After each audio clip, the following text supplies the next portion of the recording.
Good evening to all of you. Let us start our discussion of a basic quantum mechanics. In the previous lecture, we had already discussed about the quantum mechanics, and quantum mechanics is the branch which describes the motion of the macroscopic solids.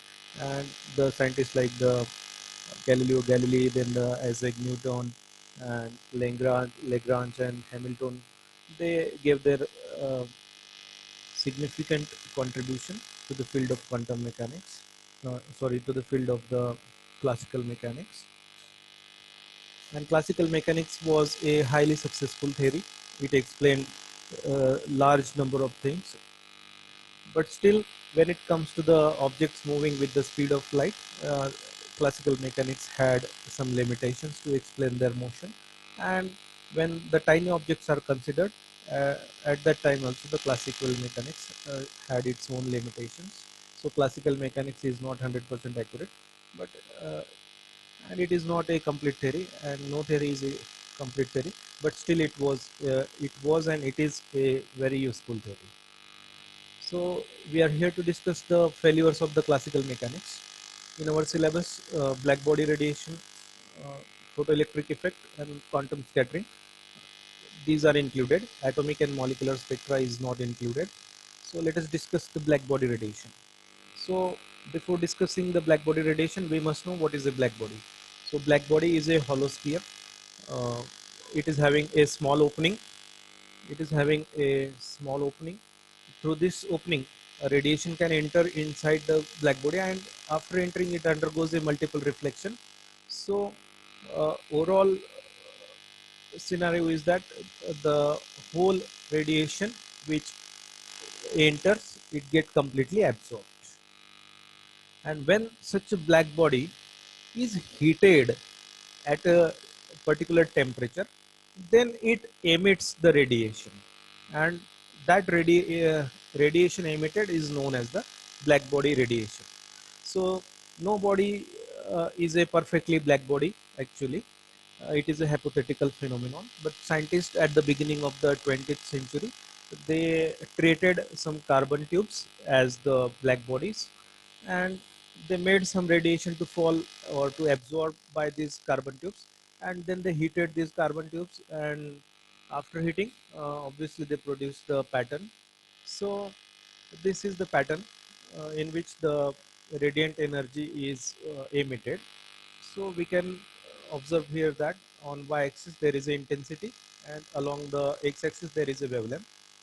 So the pattern is at suppose 3000 Kelvin, the radiated emission, its intensity goes on increasing. It has the wavelength from this range to up to this range.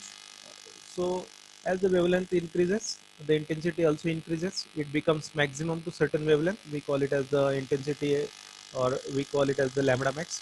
And then the value of intensity decreases. So same pattern is observed at higher temperature. It increases, becomes maximum, and then declines or decreases. So and this another graph is there to compare the intensity versus frequency graph. As we know that the wavelength and frequency, they have the inversely proportional relationship. But here again, the same pattern is observed, that intensity increases up to certain frequency and then decreases. So increases a peak maxima, and then it decreases. So these are the curves obtained at increasing temperatures. So this is the pattern obtained by the uh, pattern of the black body radiation.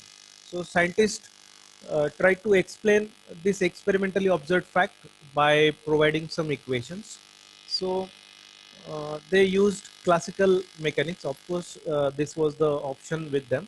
So two scientists, Rayleigh and Jens, they tried to explain the phenomenon of black body radiation, and they derived this equation where mu theta is the energy density, and 8 pi mu square, that is the square of the frequency of the radiation.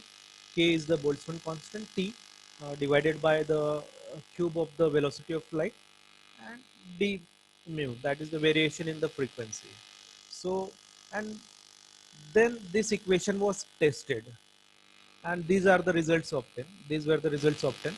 The actual patterns of the black body radiations are like this at three different temperatures. But the Rayleigh-Jeans equation, it follows that pattern well up to a certain limit of certain value of the frequency, and then this should have gone by this way, that it should have gone to some maxima and then declined, but it is not happening in that way. It is going straight way.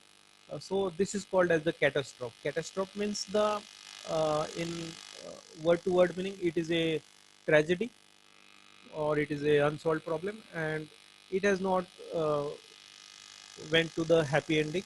So this remained a problem in the physics or problem of science in those times when we discuss this graph of intensity versus wavelength. Then the UV catastrophe is observed like this. So here it is the UV catastrophe. The pattern of the radiation emitted by the black body is like this, but up to the short wavelength, it shows good agreement with the experimental facts.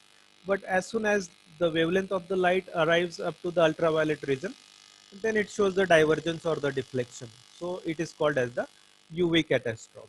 So how to remove this difficulty or barrier? So uh, it was based on the classical mechanics. And what was the assumption? One of the assumption of the classical mechanics was that the light is either emitted or produced in the continuous form. But the Max Planck assumed, uh, he broke away from this assumption, and he assumed that the light is emitted or absorbed in the discontinuous form or discrete packets. Then he quantized the energy. What is the meaning of quantization? That if we want to define the total energy of the system, then assign or describe the smallest unit, one smallest unit of the energy, and remaining or the total energy of the system is then express it in terms of the integral multiple of that unit. So he assumed that E is equal to h nu, and that was the energy of one photon, and total or the remaining energy of the system was described based on this energy. So that is called as the quantization. And then he restricted that value also. uh, the allowed values of n were 1, 2, 3, 4. Integral values were allowed, and all other values were forbidden. So based on these assumptions, he derived this equation that E lambda is equal to 8 pi hc divided by lambda raised to 5, 1 upon exponential hc upon lambda kt minus 1. The symbols are having their usual meaning. Only the new introduction is the Planck's constant. And then it was a time to test this equation, whether it is satisfactorily explaining the observed fact. So the same equation was applied and tested, and it was found that the equation gave good results or satisfying results when the value of that constant was taken to be 6.626 into 10 raised to minus 34 joule second. And these are the results obtained. As we know that this is the Rayleigh-Jeans law, where we observe the ultraviolet catastrophe, but this is the Planck law, or the according to the Planck equation. Here it shows the increase in the intensity as the frequency increases, then it reaches to the maximum and then decreases, means it is in close agreement with that of the experimentally observed fact. So if we compare again the Rayleigh-Jeans law with the Planck's law, here again this is the UV catastrophe. It goes on, it continuously goes on increasing, but the blue lines suggest that it is the Planck's law. It increases, reaches to maximum, and then declines. So what is the outcome of the Planck's quantum mechanics?